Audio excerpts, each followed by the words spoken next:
네, 살아계시며 인자하시며 긍휼이 풍성하신 하나님께 예배합니다. 하나님은 영이시니 예배하는 자가 성령과 진리로 예배할지니라. 아멘.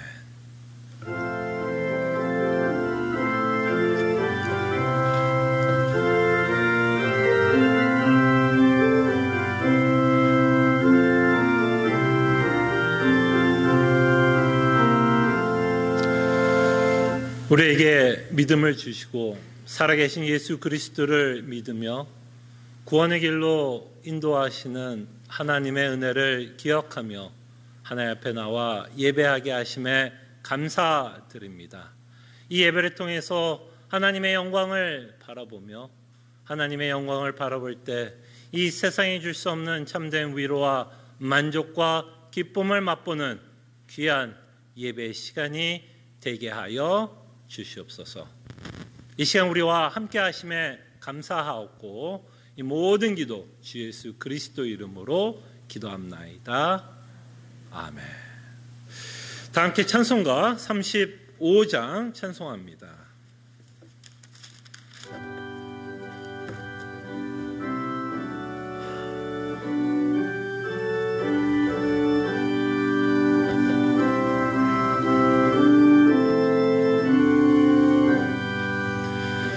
큰 영화로신 주 이곳에 오셔서 이 모인 자들로 주 백성 삼으사 그 중에 항상 계시고 그 중에 항상 계시고 큰 영광 나타내소서. 이 백성 기도와 또 예물 드림이 향내와 같으니 곧 받으옵소서. 주 예수 크신 복음을 주 예수 크신 복음을 만 백성 듣게 하소서. 또 우리 자손들 다 주를 기리고 저 성전돌같이 기나게 하소서. 주 구원하신 능력을 주 구원하신 능력을 늘 끝날까지 주소서. 주 믿는 만민이 참 진리 지키며 예성도들 같이 주 찬송하다가 저 천국 보좌 앞에서 저 천국 보좌 앞에서 늘 찬송하게 하소서. 아멘.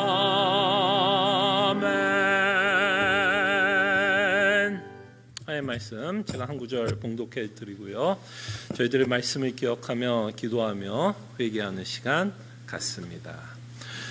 우리가 살아도 주를 위하여 살고 죽어도 주를 위하여 죽나니 그러므로 사나 죽으나 우리가 주의 것이로다. 아멘. 말씀을 기억하며 한 주의 삶을 회개합니다.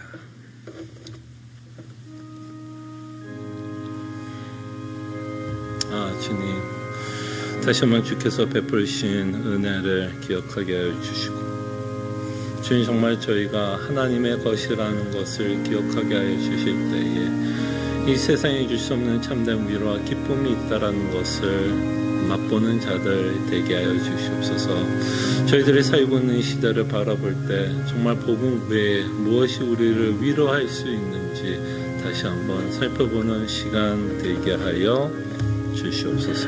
주님 도와주시길 원합니다. 이 시간 우리가 기도할 때에 우리가 무엇으로 위로를 받고 살아가는지 다시 한번 기도하는 시간 되게 하여 주시옵소서. 끊임없이 이 세상으로부터 위로를 받고 싶다면 저희로 회개하게 하여 주시고, 우리가 주의 것이라는 것을 기억할 때에 사나 죽으나 우리의 유일한 위로 되시는 예수 그리스도만을 바라보며 그 안에서 참된 위로와 기쁨을 맛보는 성도 되게 하여 주시옵소서. 그래서 우리의 신앙의 고백이 우리가 주 없이 살 수 없다라는 고백을 하면서 살아가는 주의 백성들 되게 하여 주시옵소서. 이 모든 기도 주 예수 그리스도의 이름으로 기도합나이다. 아멘. 함께 일어나셔서 찬송가 292장 함께 찬송합니다.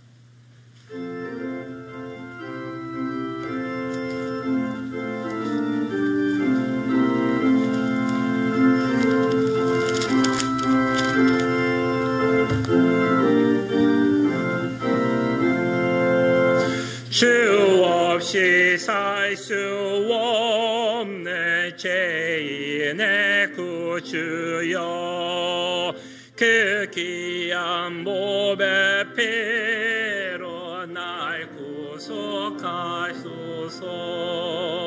구주의 사랑으로 흘리신 보혈이 내 소망 나의 위로 내 영광 됩니다. 주 없이 살 수 없는 나 혼자 못 살리. 힘없고 부족하며 지혜도 없도다. 내 주는 나의 생명 또 나의 힘이라. 주님을 의지하여 지혜를 얻으리. 주 없이 살 수 없네 내 주는 아신다. 내 영의 깊은 강구 마음의 소원은 주밖에 나의 마음 니 알아주리요. 내 마음 위로하사 평온케 하시네. 주 없이 살 수 없네 내 월이 흐르고 이 깊은 고독 속에 내 생명 끝나도 사나운 풍랑일 때 날 지켜주시니 내 곁에 계신 주님 늘 힘이 됩니다. 아멘. 함께 시편 교독합니다. 온 땅이여 여호와께 즐거운 찬송을 부를지어다.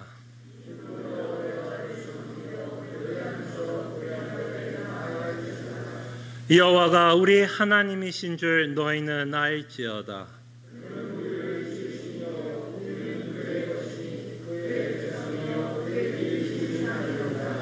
감사함으로 그의 문에 들어가며 찬송함으로 그의 궁정에 들어가서 여호와는 선하시니 그의 인자하심이 영원하고 그의 성실하심이 대대에 이르리로다. 아멘. 우리의 신앙을 함께 고백합니다. 전능하사 천지를 만드신 하나님 아버지를 내가 믿사오며 그 외아들 우리 주 예수 그리스도를 믿사오니 이는 성령으로 잉태하사 동정조 마리아에게 나시고 본디오 빌라도에게 고난을 받으사 십자가에 못 박혀 죽으시고 장사한 지 사흘 만에 죽은 자 가운데서 다시 살아나시며 하늘에 오르사 전능하신 하나님 우편에 앉아 계시다가 저로서 산 자와 죽은 자를 심판하러 오시리라. 성령을 믿사오며 그의 거룩한 공예와 성도가 서로 교통하는 것과 죄를 사해 주신 것과 몸이 다시 사는 것과 영원히 사는 것을 믿사옵나이다. 아멘. 자리에 앉으시겠습니다. 함께 찬송가 438장 찬송합니다.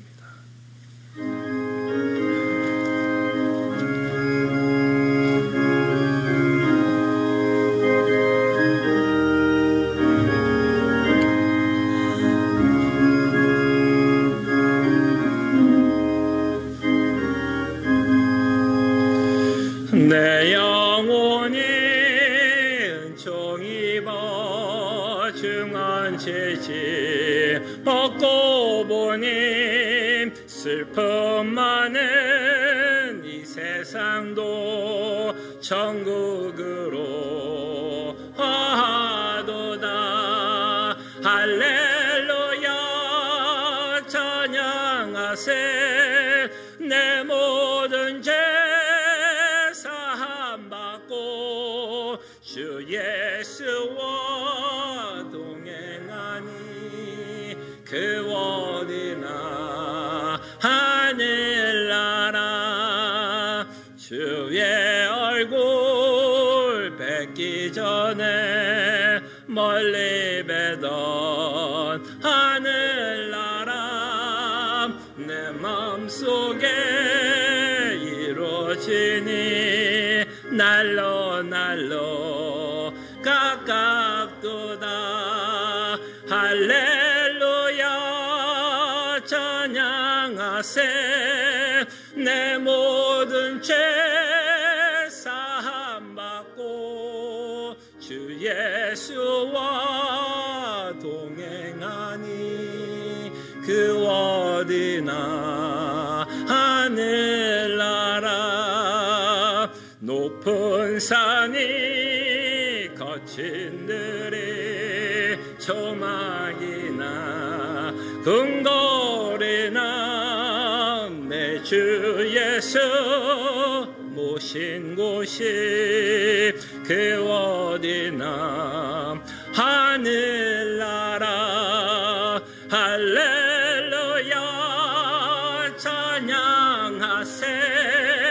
내 모든 죄 사함받고 주 예수와 동행하니 그 어디나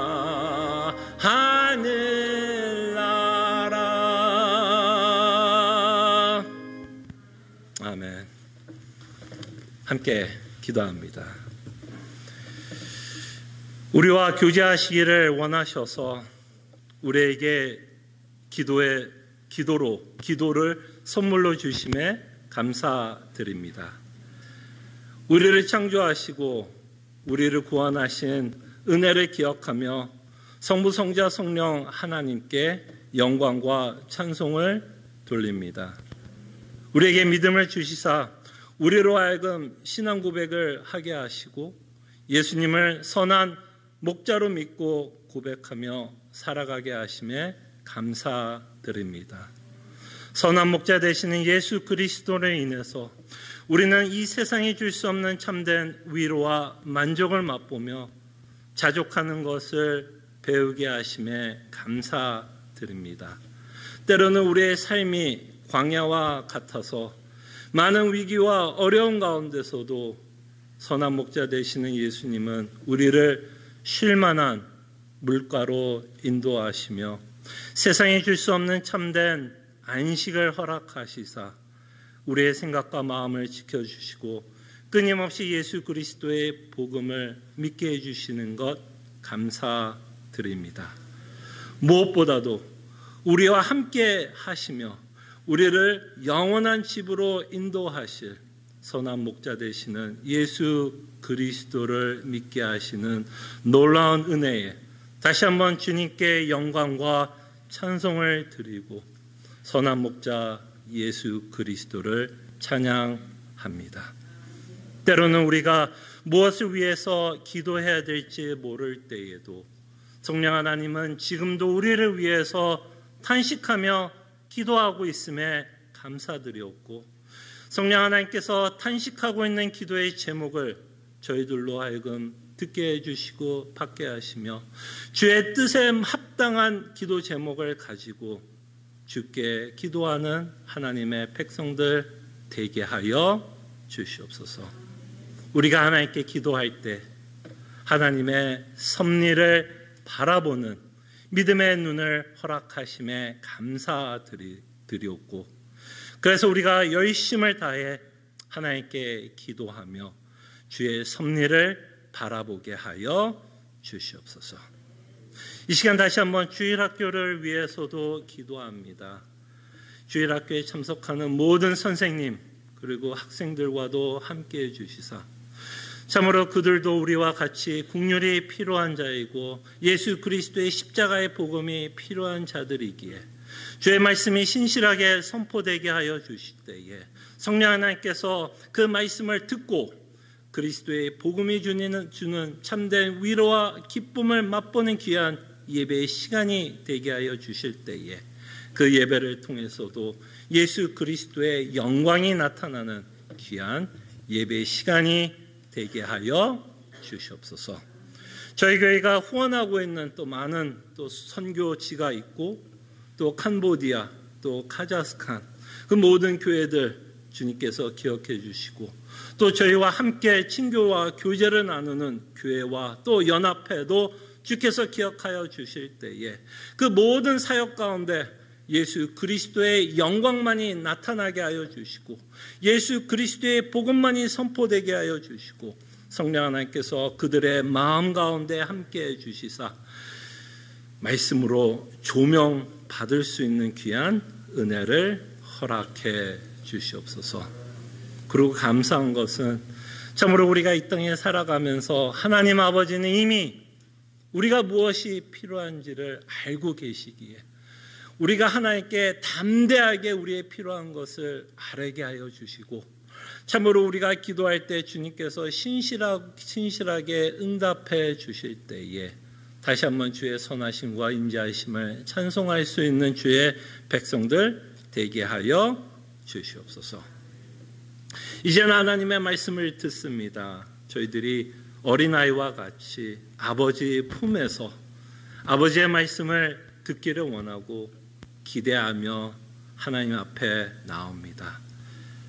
우리가 책망을 들어야 한다면 말씀을 통해서 책망받게 하여 주시고 우리가 살면서 위로가 필요하다면 다시 한번 이 말씀을 통해서 위로받게 하여 주시옵소서. 주의 말씀이 신실하게 선포되는 주의 은혜를 구합니다. 주께서 함께 하심에 감사하옵고 이 모든 기도 주 예수 그리스도 이름으로 기도합나이다. 아멘.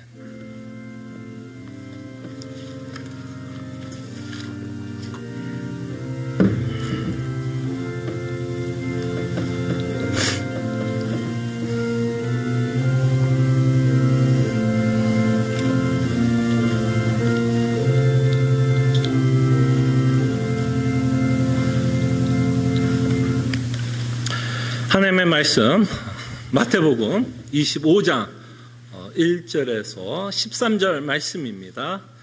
마태복음 25장 1절에서 13절입니다.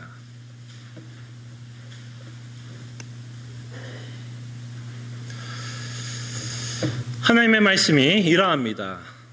그때에 천국은 마치 등을 들고 신랑을 맞으러 나간 10 처녀와 같다 하리니 그 중에 5은 미련하고 다섯은 슬기 있는 자라. 미련한 자들은 등을 가지되 기름을 가지지 아니하고 슬기 있는 자들은 그릇에 기름을 담아 등과 함께 가져갔더니 신랑이 더디 오므로 다 졸며 잘세. 밤중에 소리가 나되 보라 신랑이 이로다 맞으러 나오라 하매 이에 그 처녀들이 다 일어나 등을 준비할세. 미련한 자들이 슬기 있는 자들에게 이르되 우리 등불이 꺼져가니 너희 기름을 좀 나눠달라 하거늘 슬기 있는 자들이 대답하여 이르되 우리와 너희가 쓰기에 다 부족할까 하노니 차라리 파는 자들에게 가서 너희 쓸 것을 사라 하니 그들이 사러 간 사이에 신랑이 오므로 준비했던 자들은 함께 혼인잔치에 들어가고 문은 닫힌지라. 그 후에 남은 처녀들이 와서 이르되 주여 주여 우리에게 열어주소서. 대답하여 이르되 진실로 너에게 이르노니 내가 너희를 알지 못하노라 하였느니라. 그런즉 깨어있으라 너희는 그날과 그때를 알지 못하느니라. 아멘. 오늘 비유를 저희들이 좀 이해하기 위해서는 약간의 그 유대인의 좀 결혼 풍습을 저희들이 조금 알면 오늘 비유를 저희들이 이해하는 데 좀 도움이 될 거라 생각이 듭니다. 좀 간단하게 설명을 해드릴게요. 일단 결혼 날짜가 잡히면 어떻게 진행이 되냐면 신랑이 신부를 데리러 갑니다. 무슨 말인지 알겠죠? 신랑이 신부를 데리러 갑니다. 자, 근데 이제 여기에 이 신랑이 신부를 데리러 가는 과정 가운데 좀 문제가 있습니다. 문제는 무엇인가 하면 신부 측에서는 이 신랑이 정확하게 언제 올지는 모르고 있다라는 겁니다. 뭐 지금처럼 뭐 GPS가 있어서 estimate, 그죠? 몇 시에 도착한지 나오죠. 그러면 문자로 12시 22분 23초에는 도착할 수 있어. 뭐 이렇게 문자로 보낼 수 있지만 이 당시에는 그런 테크놀로지가 없기 때문에 일단 신랑이 집에서 떠나서 신부 집에까지 가는데 대략 어느 정도는 걸릴 줄은 알지만 정확하게 언제 도착할지는 모르기 때문에 신부 측에서는 어떻게 할 수밖에 없어요. 언제나 긴장한 상태에서 신랑이 언제 올지 모르기 때문에 끊임없이 뭐하고 있어야 될까요? 신랑을 맞이할 준비를 하고 있어야 하는 것이 유대 결혼 풍습이 갖고 있는 특징입니다. 그 내용을 우리가 좀 기억하고 비유로 보면 예수님이 어떤 것을 이야기하는지 금방 여러분들은 알 수 있을 것입니다. 자, 그럼 우리가 본격적으로 좀 비유의 내용을 살펴보면 여기서 가장 중요한 단어는 사실은 여러 가지가 있겠지만 사실은 가장 중요한 단어는 1절에 나오는 그때입니다. 그때. 지금 1절에 나오는 그때라고 말하는 그때. 지금 예수님은 그때를 뭘로 설명하고 있어요? 비유로 지금 설명을 하려고 합니다.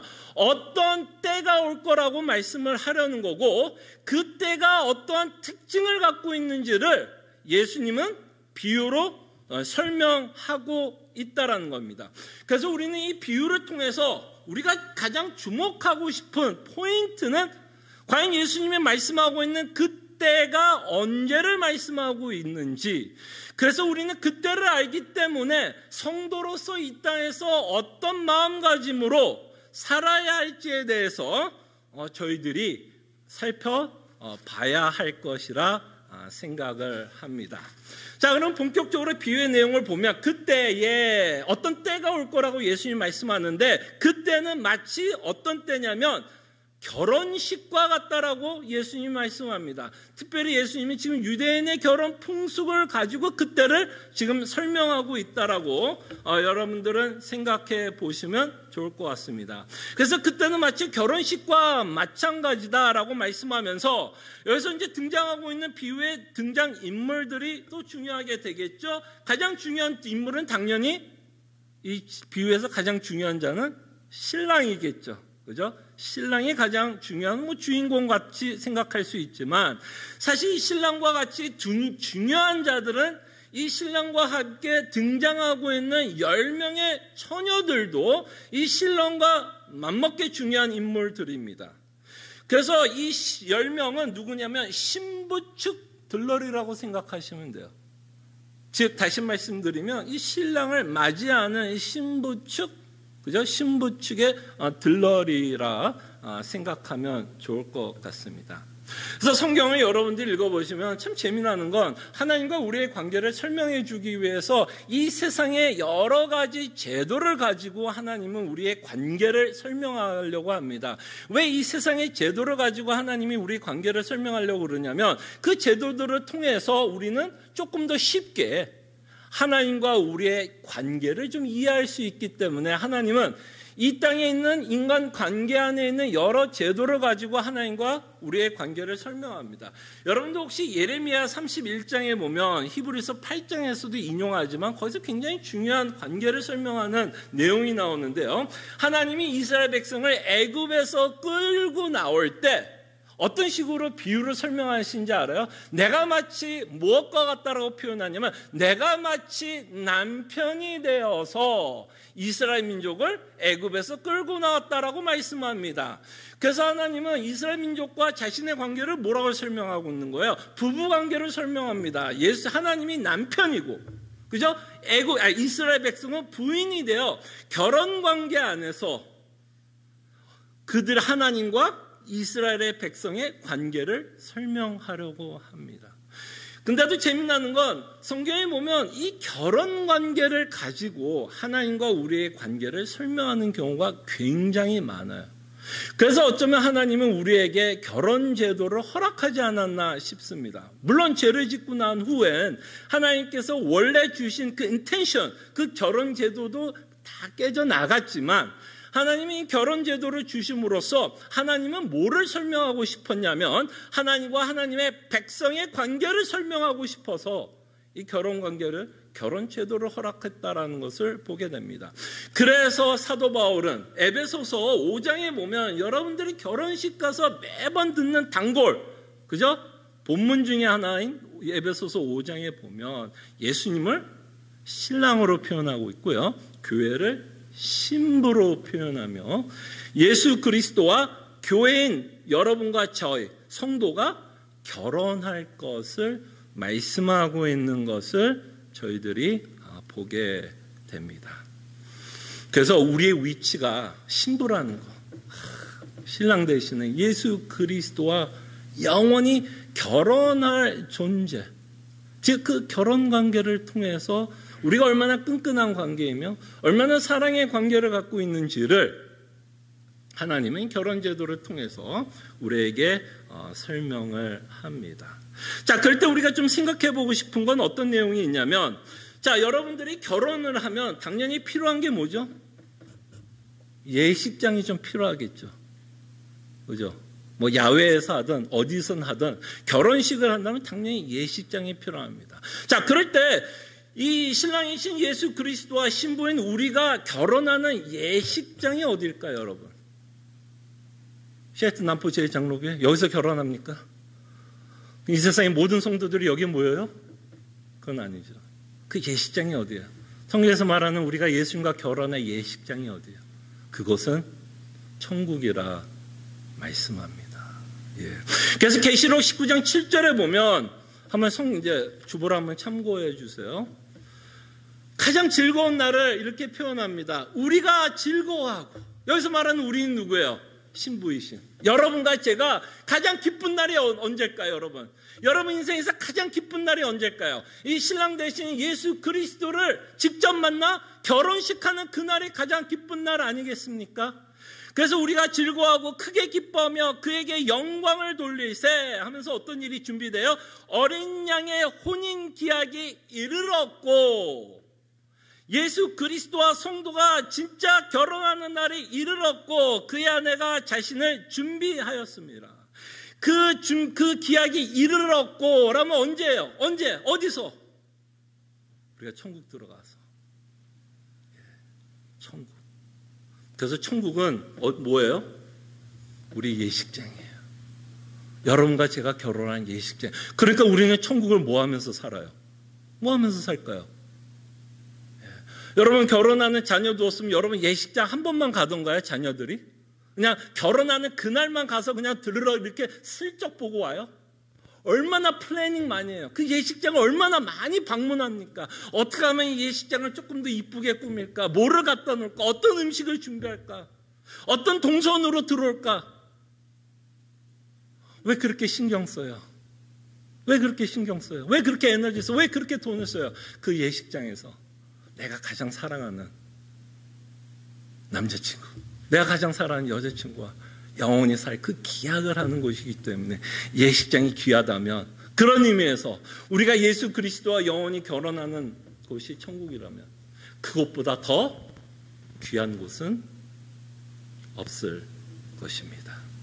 자, 다시 한번 이제 비유로 들어갑니다. 신랑이 나오고 10처녀가 나옵니다. 자, 풍습대로 어떤 일이 벌어져요? 신랑은 뭐예요? 신부를 찾으러 갑니다. 그죠? 찾으러 갑니다. 신부 집으로 향해 갑니다. 예. 그리고 신부 측에서도 당연히 신랑이 온다라는 이야기를 듣고 이제 뭐를 할까요? 신랑을 맞이할 준비를 하게 됩니다. 여러분들 가운데도 이제 뭐 결혼하는 딸이 있고 사위가 있다면, 여러분 사위가 여러분 집에 방문한다 그러면 어떻게 하시겠어요? 그냥 민낯으로 샤워도 안 하고 구지구중하게 뭐 평상시대로 여러분 사위를 맞이할까? 아니면 그날은 그래도 사위가 온다 그러니까 머리도 감고 옷도 그래도 좀 뭐 정장은 입을 필요는 없겠죠, 집에서. 그래도 가장 깨끗한 옷. 그리고 사위 온다 그러는데 뭐 김치하고 밥만 내놓겠어요? 그죠? 김치하고 밥만 안 내놓죠? 그래도 내 딸을 결혼할 사위인데 그래도 내가 가장 맛있게 할 수 있는 음식을 차려놓고 사위를 기다리지 않겠습니까? 신부 측에서도 신랑이 오신다고 하니까 이제 부지런히 그 신랑을 맞이할 준비를 당연히 하겠죠. 예. 그래서 이 10명의 신부가 이제 등장합니다. 10명의 신부 들러리가 등장하는데요. 여기서 이제 특이한 내용이 생깁니다. 10명의 처녀가 등장을 하는데요. 두 가지 부류로 나뉘고 있는 것을 보게 됩니다. 하나는 미련한 처녀들이 나오고요. 하나는 슬기로운 처녀들로 나눠집니다. 근데 이 미련하고 슬기로운 자는 언제 드러나게 되냐면요. 평상시엔 드러나지 않습니다. 언제 드러나냐면 신랑이 올 때 드러납니다. 신랑이 올 때 드러나요. 평상시에는 이들에겐 전혀 문제가 없었습니다. 근데 다른 점이 하나가 있었는데요. 공통점이 하나 있었죠. 공통점이 뭐였냐면, 혹시 신랑이 밤에 올 줄 모르는 것 때문에 처녀들은 다 같이 뭐를 준비했냐면 등을 준비했어요. 그죠? 밤에 오면 당연히 등을 준비해야 됐죠. 근데 다른 점이 하나 있었습니다. 다른 점이 이제 우리가 조금 좀 깊이 생각해 볼 수 있는 것 중에 하나인데요. 다른 점은 한쪽은 기름을 준비를 했습니다. 근데 다른 쪽은 기름을 준비하지 않았어요. 자, 기름을 준비하지 않았던 처녀들에게는 문제가 생깁니다. 그죠? 문제가 왜 생기냐면, 이 신랑이 낮에 왔다면 문제가 없겠죠. 그죠? 낮에 있다면 뭐 등도 필요 없고 기름도 필요 없습니다. 근데 오늘 비유로 보면 문제가 생깁니다. 어떻게 문제가 생기냐면, 신랑이 happen to be 밤에 찾아오게 됩니다. 뭐 신랑도 약간 시간을 못 맞췄나 보죠. 뭐 걷다 보니까 시간을 빨리 재촉하다 가다 보니까 밤에 신부 집에 들어가게 되었나 봐요. 근데 이제 여기서 문제는 누구에게 있을까요? 다 등을 준비했습니다. 근데 문제가 생깁니다. 누구에게 문제가 생기냐면 기름을 준비하지 않는 처녀들에게 문제가 생깁니다. 그리고 long story short하게 말씀드리면 이 5명, 기름을 준비하지 못한 5명의 처녀들은 급하게 기름을 구하려 나갑니다. 근데 무슨 일이 벌어져요? 이들이 급하게 기름을 준비하러 간 사이에 happen to be 신랑은 신부 집에 도착을 했고요. 신랑은 이미 신부 집에 들어갔고요.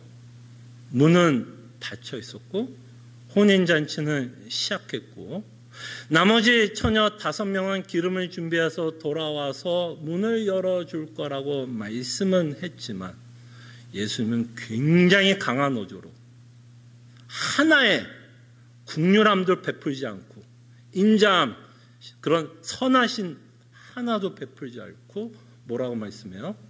내가 너를 모른다 하면서 이 비유가 끝납니다. 그러면서 예수님은 이 비유를 우리에게 이해할 수 있고 깨달을 수 있도록 직접적으로 말씀합니다. 13절에 뭐라고 말씀하냐면 그런즉 깨어있으라. 그런즉 깨어있으라. 너희는 그날과 그때를 알지 못하느니라.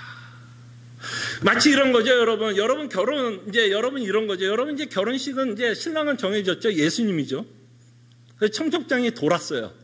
근데 청첩장에 보면 보통 이제 장남, 장녀, 이제 소개가 있죠. 예식장이 나오고 끝나고 나서 필요연이 있으니까 여러분 다 참석해줘요. 광고가 뜹니다. 근데 거기에 뭐가 하나가 빠져 있는지 알아요? 결혼 날짜는 뭐예요? 빠져 있는 상태라고 생각하시면 돼요. 결혼은 분명히 내가 하는데 정확하게 언제 결혼할지는 모르는 내용이 바로 이 비유가 갖고 있는 내용이에요. 자, 그러면서 우리가 생각해 보고 싶은 건 아까 말한 것처럼 포인트가 뭐예요? 그때가 언제 난 거죠? 지금 예수님 말하는 그때는 뭐예요? 지금 그때는 예수님이 생각하는 그때는 천국에 가서 예수님과 결혼하는 그때입니다. 근데 여기서 말하는 그때의 조금 더 구체적인 내용이 뭘까요, 여러분? 결혼을 하기 위해서 먼저 선행돼야 되는 사건이 하나 있습니다. 그죠? 여러분들이 예식장에 들어가기 위해서 그죠? 선행돼야 되는 하나의 큰 사건이 있는데 그것은 예수님의 재림입니다. 그죠? 예수님의 재림 후 우리는 예수님과 함께 천국에서 결혼식을 올리게 됩니다. 그래서 지금 예수님은 이 비유를 통해서 우리가 말씀하고 싶은 그때는 언제예요? 예수님의 재림의 때를 말씀하고 있습니다. 예수님의 재림을 말씀하고 있는데 여기서 우리가 놓치지 말아야 될 건 뭐예요? 이 신부도 신랑이 언제 올지 모르는 것처럼 끊임없이 기다리고 있었던 것처럼 우리도 신랑은 정해졌고 결혼식 장도 정해졌고 모든 것이 구비된 상태이기는 하지만 아직 날짜는 받지 못하고 있습니다. 그리고 우리는 영원히 이 땅에 살면서 날짜를 받지 못할 거예요. 그죠? 그 날짜를 말하는 순간 그 사람 다 이단이에요. 속지 마세요. 그래서 날짜를 모르는 상태에서 우리는 기다립니다. 자, 그런 자들에게 지금 예수님이 말씀하고 있는 거예요. 지금 이 비유는 지난주에도 우리가 비유를 통해서 본 것처럼 아무에게나 이걸 쓰고 있는 내용이 아닙니다. 그죠? 이 비유는 누구에게 쓰고 있는 거예요? 정말 신부들에게, 성도들에게, 중생한 성도들에게 말씀하고 있습니다. 지금 중생한 성도에게 예수님은 신랑 되셔서 이 땅에서 어떻게 살라는가? 굉장히 긴장된 상황 가운데서 살 것을 말씀합니다. 무엇을 긴장하면서 예수님이 언제 오실지, 그 재림의 때가 언제일지는 우리는 모르지만 끊임없이 그 신랑이 언젠간 오신다라는 그 긴장감 가운데 그리고 신랑이 오신다면 그 예수님을 맞이할 준비를 하면서 살 것을 오늘 비유를 통해서 말씀하십니다. 자, 그럼 우리가 이제 고민하고 싶은 건 이겁니다. 자, 예수님의 재림을 준비하는 자의 모습은 뭘까요, 여러분? 좀 막연하지 않습니까? 여러분, 예수님이 언제 오셔? 그리고 비유를 보면 뭔가 준비하라는 거죠. 이 슬기로운 처녀들은 뭐를 준비했어요? 기름을 준비해놨죠. 그런 것처럼 우리가 신부로서 이 땅에서 예수님을 맞이할 텐데 이 슬기로운 여인처럼 기름을 준비하면서 신앙생활하고 있는 그 모습은 무엇인가를 우리가 생각해야 됩니다. 그때 많은 사람들은 이걸 오해했습니다. 특별히 여러분들이 알았던 그 다락방이죠. 지금 갑자기 생각이 안 나네. 1992년도에.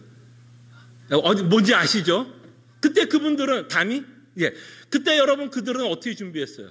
그냥 자신이 갖고 있는 모든 물건을 팔아서 그냥 방석 들고 세상에 나가서 그냥 예수님을 기다렸습니다. 그런 식으로 우리가 예수님을 기다리는 걸까? 그런 식으로 우리가 예수님이 원하는 재림을 준비하는 모습일까요?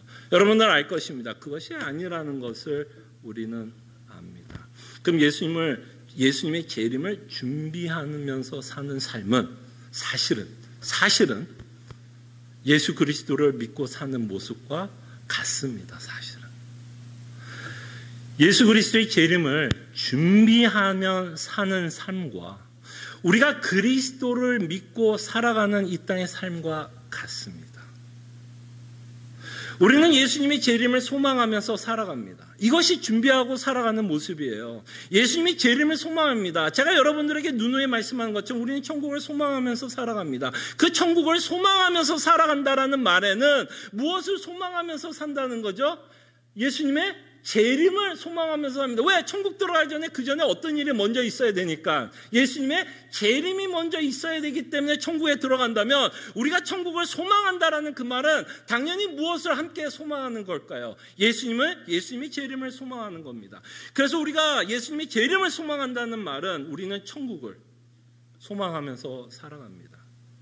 자, 그럴 때 계시록 22장 20절에 보면 마지막 성경 구절이 이렇게 기록되어 있습니다. 사도 요한이 마지막으로 요한계시록을 기록하면서 자신이 하나님께 기도하고 있는 기도 제목이 기록되어 있습니다. 저는 이 기도 제목이 우리가 재림을 준비하고 있는 모습이 아닐까 생각을 합니다.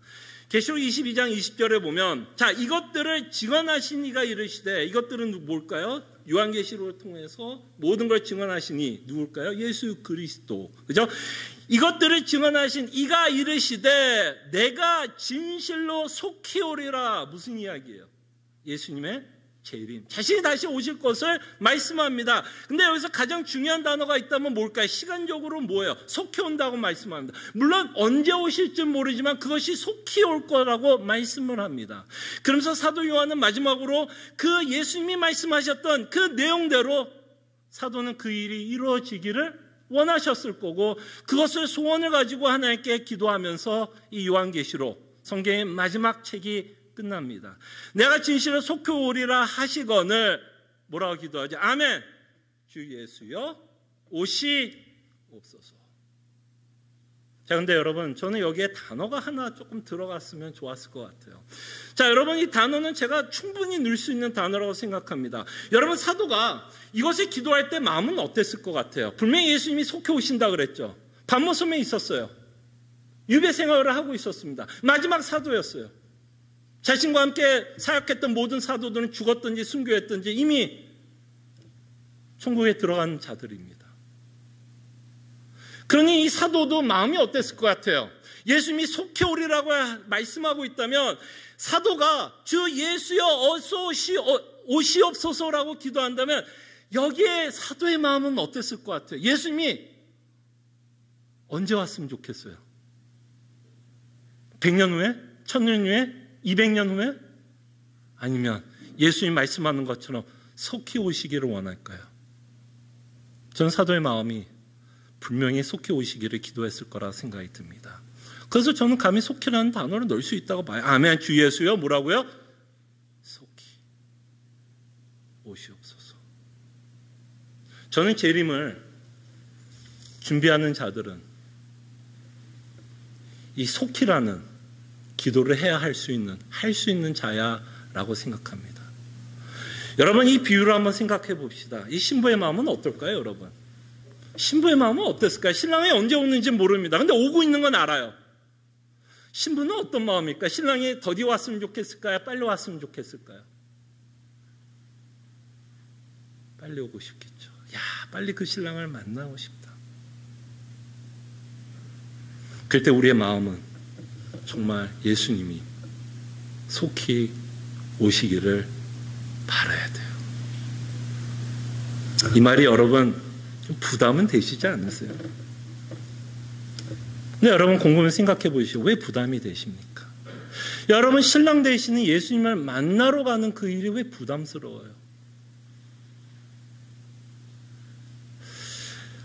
어쩌면 우리의 부담은 신랑보다 더 사랑하는 것들이 있어서 부담스러운 건 아닐까요? 사랑하는 예수님을 만난다면 그날은 우리에게 가장 기쁜 날이고 영광스러운 날이 될 거고 우리는 마치 어렸을 때 소풍 가고 싶은 그래서 엄마 소풍 며칠 남았어? 그럼 엄마가 뭐라고 그래요? 3일 밤만 자면 소풍 가. 엄마 소풍 며칠 남았어? 이틀 밤만 자면 소풍 가. 그런 마음으로 우리는 기다려야 되지 않을까요? 여러분 어떠세요? 그저 우리는 이 땅에서 살아가기 바쁘십니까? 너무 어큐파이 돼 있어요. 너무 이 땅에 그냥 우리의 모든 생각이 사로잡혀서 예수님이 속히 오실 거라고 말씀하고 있는 이 내용에 대해서는 우리가 관심이 없습니까? 죄송합니다. 조금만 세게 얘기할까요? 관심이 없다면 우리가 사랑하지 않고 있다라는 의미도 될 수 있을 것 같아요. 그래서 사도의 마음이 속히 오실 거를 기도하고 있는 그 마음이라면 우리도 속히 올 것을 기도합니다. 그러기 위해서는 몇 가지가 좀 설득돼야 돼요. 몇 가지가 좀 예수님이 속히 오시기를 바라는 마음을 갖기 위해서는 사실은 여러분들이 많은 생각의 변화가 있어야 돼요. 이 생각의 변화 없이는 이 속히라는 단어는 나오지 않습니다. 재림을 하신다고 하니까 하나보다라는 생각을 할 수 있을지 몰라도 정말 속히 와달라는 기도하기는 힘들 것 같습니다. 그럴 때 우리의 생각이 변화가 있어야 돼요. 그 중에 하나의 변화가 지난주 우리가 비유를 살펴봤던 천국의 보화입니다. 여러분, 천국은 하나님이 우리에게 주시는 여러 가지 복 중에 최고의 복 중에 하나입니다. 최고의 복 중에 하나. 그러니까 이렇게 얘기하면 될까요? 여러분들이 이 땅에서 생각하는 어떤 복보다 하나님이 우리에게 주시려고 하는 최고의 복입니다. 그래서 예수님이 그 비유를 뭐라 그랬어요? 그 보화를 찾은 자는 뭐라 그래요? 자신이 갖고 있는 거 다 팔아서 그 땅을 소유하려고 했다는 거예요. 그만큼 그 보화가 뭐예요? 가치가 있다. 예수님의 재림을 소망하기 위해서는요, 천국이 우리에게 참 보화로 여겨져야 됩니다. 그럴 때 왜 우리는 이 천국을 보화로 여기죠? 아까 말한 것처럼 이 천국은 우리의 뭐가 되냐면 예식장입니다. 예식장이에요. 그리고 여러분, 이 천국은 예식장이기도 하지만 여러분, 결혼하고 나면 뭐 해야 되죠? 이제 어디에서 살아야 되죠? 신혼방을 구할 거 아니에요. 뭐 월세를 구하든 집이 좀 돈이 있어서 집을 사든 뭐 아파트에 사든. 신혼 후 결혼식만 하고 끝나면 뭐예요? 뭐가 가장 좋은 거예요? 결혼식하고 같이 사는 게 좋은 거 아니에요? 결혼식보다 더 좋은 건 뭐예요? 같이 사는 게 더 좋은 거 아니에요? 그럼 천국은 뭘까요? 이 신랑과 결혼하는 예식장이기도 하지만 이 천국은 우리가 영원히 이 신랑과 남편 되신 예수님과 사는 곳이 됩니다. 이 마스크만 이게 제가 여러분들의 표정을 못 읽겠어요. 그냥 마스크만 이게 있으니까 이게 그냥 기쁜 표정인지 아니면 그냥 저만 혼자 흥분해서 막 이렇게 하고 있는지 도저히. 그래도 갑니다. 정말 천국은 신혼집이에요. 여러분, 신혼집을 바라보면서 저기서 내가 생각하니까 너무 갑갑하다라고 생각할까? 아니면 그 신혼집을 보면서 빨리 가서 살고 싶다. 당연히 우리는 빨리 가서 살고 싶은 마음이 있어야 돼요. 그래서 우리는 천국을 가치 있게 여깁니다. 그렇기 때문에 소망을 갖고요. 그 소망 때문에 우리는 예수님의 재림을 소망, 기대하면서 살아갑니다. 그리고 이 재림을 준비하는 건 우리의 삶과 다르지 않습니다. 또 재림을 준비하는 건 예수 그리스도로 말미암아 우리에게 허락한 구원을 가장 기뻐하고 가치 있게 여기는 겁니다. 예수님과 우리가 결혼하기 위해서, 예식장을 구하기 위해서, 신혼집을 구하기 위해서 예수님이 우리를 위해서 십자가에 죽으셨습니다. 그리고 여러분과 제가 예수님과 결혼하기 위해서 여러분과 저를 어떻게 하셨을까요? 의롭다 여겨주십니다. 죄인은 예수님과 결혼할 수 없어요. 죄인이 예수님과 결혼하는 순간 예수님이 여러분들을 죽여야 됩니다. 그죠? 결혼의 관계, 사랑의 관계가 아니라 끊임없이 원수로 살아갈 수밖에 없어요. 그렇기 때문에 우리 죄의 문제가 해결되지 않는 상태에서 천국 들어가면 그 천국은 뭐가 될까요? 그곳이 지옥이 됩니다. 왜? 예수님이 여러분과 저를 심판하셔야 되기 때문에. 예수님과 함께하는 게 중요한 게 아니라 우리가 의롭다함을 얻고 천국 가는 게 중요한 거란 얘기예요. 그래서 예수님은 우리를 신부로 맞이하고 예식장을 예약하기 위해서, 그리고 신혼집에서 영원히 살기 위해서 우리를 구원하시고 우리를 의롭다 여겨주시기입니다. 그리고 신부인 우리는, 여러분 기억해 보세요. 여러분 결혼식이 내일 모레 있습니다. 신부들, 여러분 딸 가진 집 결혼할 때 어때요? 가장 이쁘게 단장하고 결혼식 들어가지 않습니까? 여러분 신부인 우리가 신랑을 맞이할 때 여러분 예수님 앞에 어떤 식으로 여러분 보여주고 싶어요? 더러운 모습, 누추한 모습, 아니면 최대한으로 깨끗하고 거룩한 모습으로 예수님 앞에 서고 싶습니까? 그때 여러분 우리의 거룩한 모습은 어떤 모습으로 나올까요? 여러분들의 정욕을 죽이면서 사는 삶, 여러분들이 갖고 있는 죄성을 점점 죽이면서 사는 그 삶이 예수님의 재림을 준비하는 자들입니다. 신랑이신 예수님을 준비하는 삶은 성화의 삶을 살아내는 거예요. 예수 그리스도의 속성 중에 그 성품의 열매를 맺고 사는 사람입니다. 성령의 열매를 맺고자 부들부들 열심과 노력을 하는 자들이에요. 너무 당연한 거 아니에요? 그게 거룩한 우리의 삶 살아갑니다. 그래서 우리는 마지막으로 우리가 좀 생각해 볼 수 있는 건, 우리에게 이 천국을 준비하시고 예식장을 준비하시며 신혼집을 준비하시며 우리가 이곳에 들어갈 수 있도록 우리를 의롭다 여겨주시는 그 예수님 자체를 만나고 싶어서 우리는 천국에 들어가고 싶은 겁니다, 여러분. 그래서 우리는 우리의 구원으로 끝나면 안 돼요. 우리의 위로가 하나님께서 나를 구원하셨구나, 참 감사하다, 예수님이 이 땅에서 나 어렵고 힘들 때 내 문제 해결해 주시는구나, 나를 인도하시는 좋은 예수님이구나, 이런 식의 관계가 아니라 우리의 기쁨은 그분 자체예요. 그분 자체. 그럴 때 우리가 정말 예수님의 재림을 속히 오기를 원하는 마음은 결국 어디에서 나온지 알아요? 그분 자체가 사랑스러워야 돼요. 그분 자체가. 내가 그분을 이용하고 싶은 마음이 아니라, 내 기도를 반드시 응답해줘야 되는 무슨 산신령이 아니라 그분 자체가, 나를 구원하신 그 예수님 자체가 너무너무 보고 싶어서, 너무너무 사랑해서 뭐라고 기도하는 거예요? 하나님, 저 빨리 결혼하고 싶어요. 빨리 결혼식 가고 싶어요. 정말 이 고백이 나와야 됩니다. 그리고 나오기를 소원하고 소망하고 우리가 기도해야 할 줄로 압니다. 자, 근데 이 비유는 이렇게만은 끝나지 않아요. 이 비유가 갖고 있는 무서움은, 예수님은 180도 회전할 겁니다. 예수님이 재림하실 때는요, 180도 회전할 거예요. 예수님이 재림 전에는 은혜 시대에 우리가 살고 있습니다. 이때는 주의 은혜를 받을 때이고 구원을 받을 때입니다. 회개할 때이고 돌이킬 때입니다. 신랑이 하지 않았기 때문에 충분히 그럴 시간입니다. 근데 이 비유에서 나온 것처럼 예수님이 결혼식에 이미 들어가고 문을 닫힌 후에는, 그때는 더 이상 하나님이, 그 신부 측 안에서의 예수님은 사랑의 예수님이겠지만 그 신부 측 결혼식에 들어오지 못한 자들에게 180도 회전할 것입니다.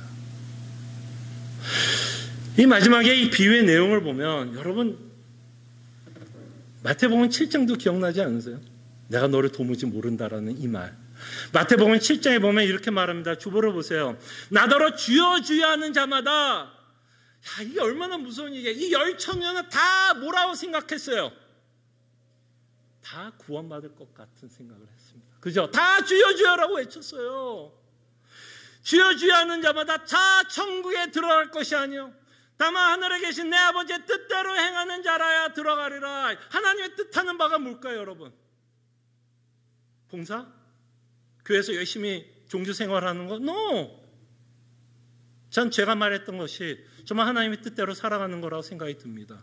정말 재림을 소원하고 소망하고 성화의 삶을 살아내며, 예수 그리스도께서 우리에게 베푸신 구원에 기뻐하며 그 기쁨 때문에 하나님이 요구하는 그 삶을 순종하는 그 삶, 저는 그것이 예수님이 말씀하시고자 하는 내용이라고 생각이 듭니다. 그 복음을 진짜 믿는 자들, 그래서 그날에 많은 사람이 나더러 이르되 주여 주여 우리가 주의 이름으로 선지자 노릇하며 주의 이름으로 귀신을 쫓아내며 주의 이름으로 많은 권능을 행하지 아니하느라. 이들은 다 뭐예요?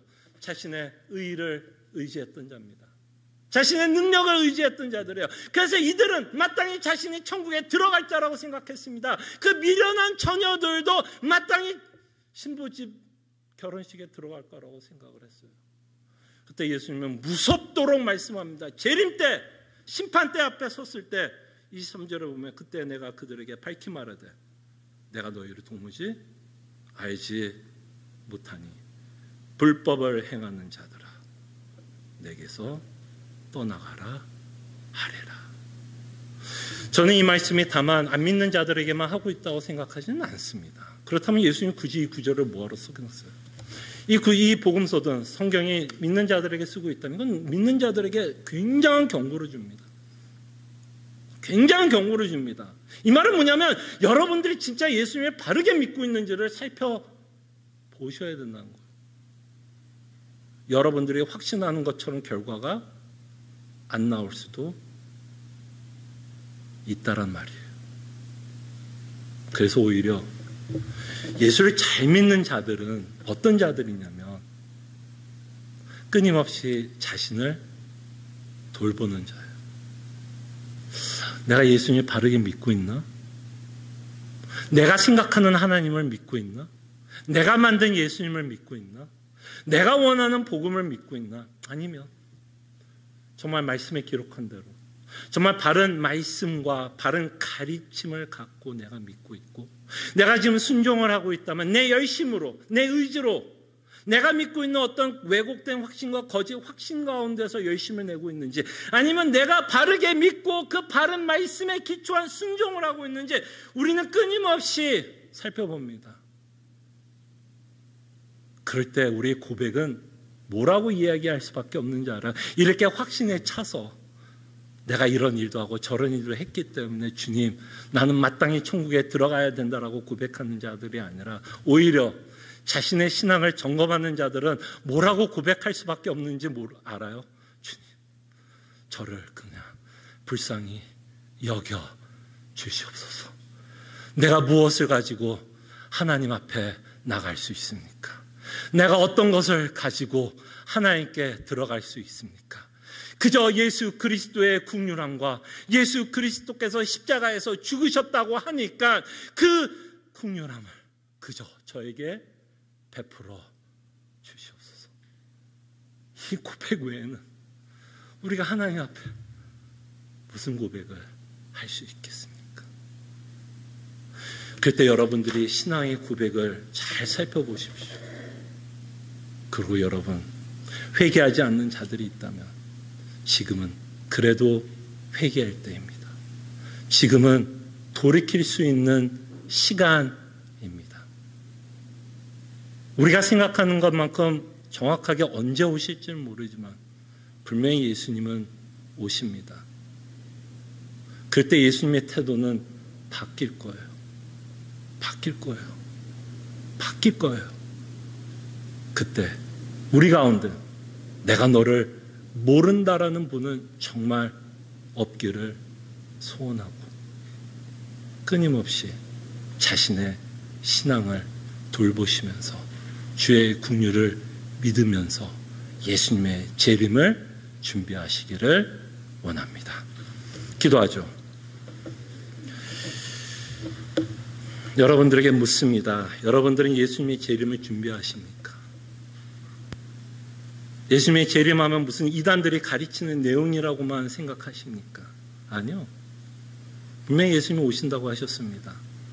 근데 우리는 기억합시다. 그 예수님의 재림의 날이 우리에게는 가장 영광스러운 날이에요. 가장 영광스러운 날입니다. 그것이 믿어질 수 있도록 우리 기도합시다. 그것이 너무나 영광스러운 날이기 때문에 정말 속히 오시옵소서라는 그 기도를 우리가 담대하게 그리고 기쁨을 가지고 그 기도를 할 수 있도록 우리가 기도했으면 좋겠고요. 지금은 여전히 회개하며 돌이킬 수 있는 때입니다. 문이 닫히면 나는 너를 모른다고 하실 것입니다. 우리가 돌이켜야 된다면, 회개해야 된다면, 예수 그리스도의 복음을 바르게 믿어야 될 때라면 바로 지금이라는 것을 기억해 주시기를 바라고 자신의 신앙을 끊임없이 돌아볼 수 있도록 함께 기도했으면 합니다. 기도합니다.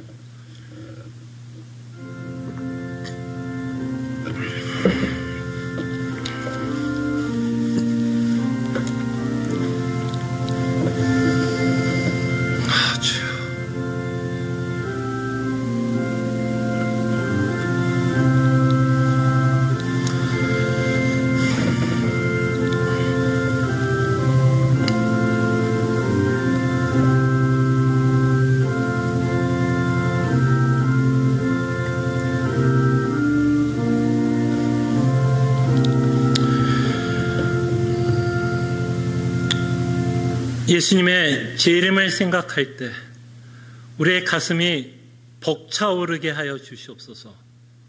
우리의 인생이 그저 끝나는 그날이 아니라 그날은 성도들에겐 가장 영광스러운 날이라는 것을 믿게 하여 주시옵소서.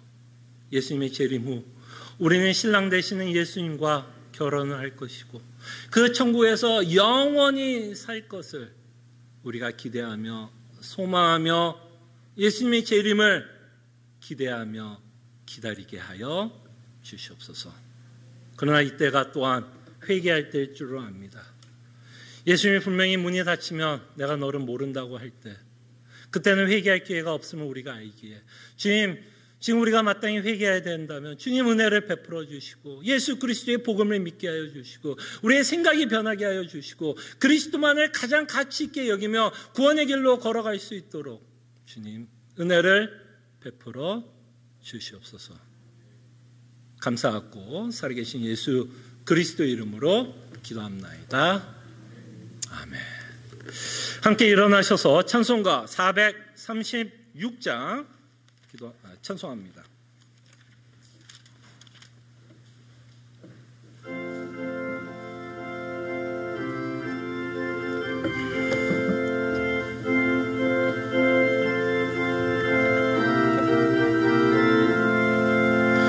나 이제 주님의 새 생명 얻은 몸 옛것은 지나고 새 사람이로다. 그 생명 내 맘에 강같이 흐르고 그 사랑 내게서 해같이 빛난다.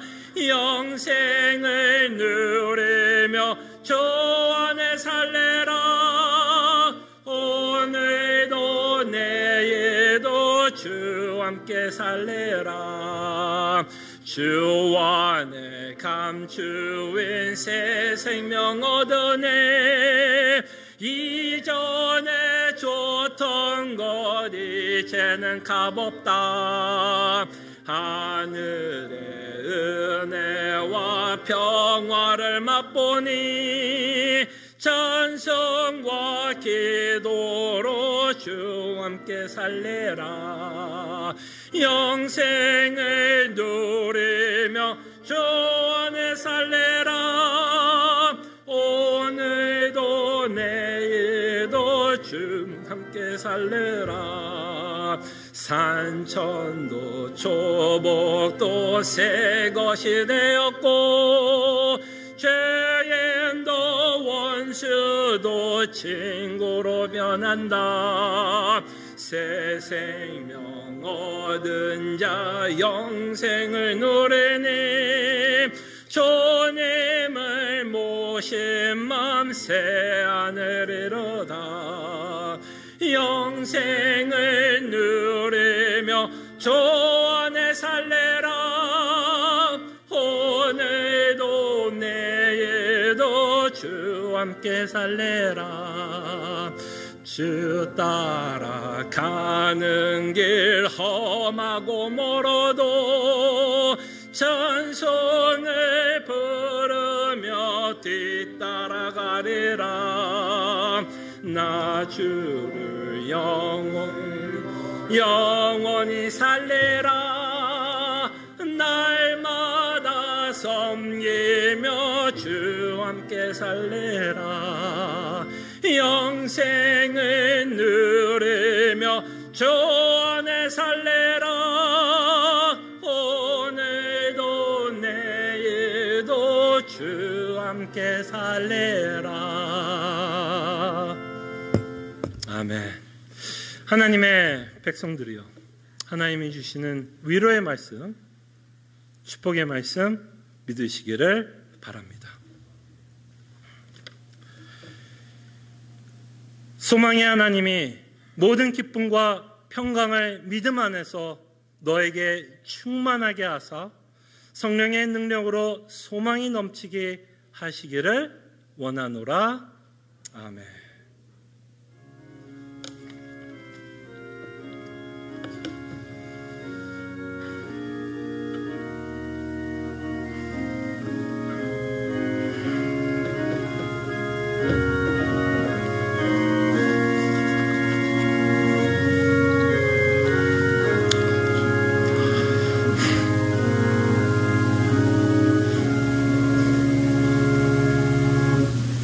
우리 또 앞에 또 뒤에 옆에 계신 성도들과 함께 반갑게 인사했으면 하고요. 또 하나님의 백성으로 또 함께 모여 또 하나님께 예배하게 되어서 너무 감사하고 기쁩니다. 또 한 분을 소개합니다. 또 저희가 대면 예배하면서 또 저희 또 대면 예배 후 처음으로 또 참석한 성도 뒤에 계신데 김성현 성도님 잠깐만 또 일어나셔서 또 이렇게 또 함께 또 예배하게 돼서 너무너무 감사하게 생각합니다. 여러분들이 잘 아는 것처럼 지금 코로나가 좀 많이 이렇게 스파이크 되고 있는 상태인 것 같아요. 그래서 여러분 자신들을 잘 좀 보호하시고 끊임없이 하나님의 보호하심이 있을 수 있도록 기도하시기를 바랍니다. 몇 가지 교회 소식 알려드립니다. 수요 성경 공부 계속해서 21장 종교적 예배 안식일, 그다음에 새벽 기도에 있으면 여러분들에게 말씀을 드리고요. 운영위원회 아마 2021년 마지막으로 갖는 운영위원회가 아닐까 싶은데요. 오후 2시 줌으로 모입니다. 그리고 공동회의가 있습니다. 12월 27일 마지막 주고요. 2021년 예산을 위한 공동회의가 있습니다. 기억해 주시고 기도해 주시고 또 하나님이 또 우리 교회에 필요한 만큼 채워주실 수 있도록 함께 기도하면서 이 공동의회를 저희들이 함께 준비했으면 합니다. 그 다음에 여러분 또 가져갈 것이 몇 개 좀 생겼는데요. 하나는 2021년 달력이 준비되었습니다. 두 가지 종류의 달력이 있는데 하나는 벽걸이라고 합니다. 좀 긴 거죠. 벽걸이가 하나 있고요. 하나는 이게 책상 위에 올려놓는 이 책상용, 탁상용 달력이 준비되었는데요. 일단 오늘만은 가정당 한 개씩만 좀 가져가시길 바랍니다. 가정당 하나, 벽걸이 하나, 책상 하나 가져가시고 책상 위에 올라가시는 거 가져가시고요. 다음 주에는 여러분들이 좀 편하게 가져갈 수 있을 것 같습니다. 그래서 오늘만 여러분들이 한 가정에 하나, 그러니까 두 개만 가져가시면 될 것 같고요. 예배하다 보면 좀 힘들죠. 예배 드리는 게 에너지 많이 씁니다. 그래서 11시에 예배 드리면 12시 되면 배가 굉장히 고파지고 당이 떨어지죠. 그래서 오늘도 9시에 예배 드리고 1시간 10분, 15분 예배하다 보면 찬송가 드리고 또 여러분들이 40분 동안 제가 설교한 거 집중하다 보면 당 떨어지죠. 그래서 역시 여러분 당 떨어진 자들이 있을까봐 여러분 가실 때에 초콜릿이 준비되었다고 합니다.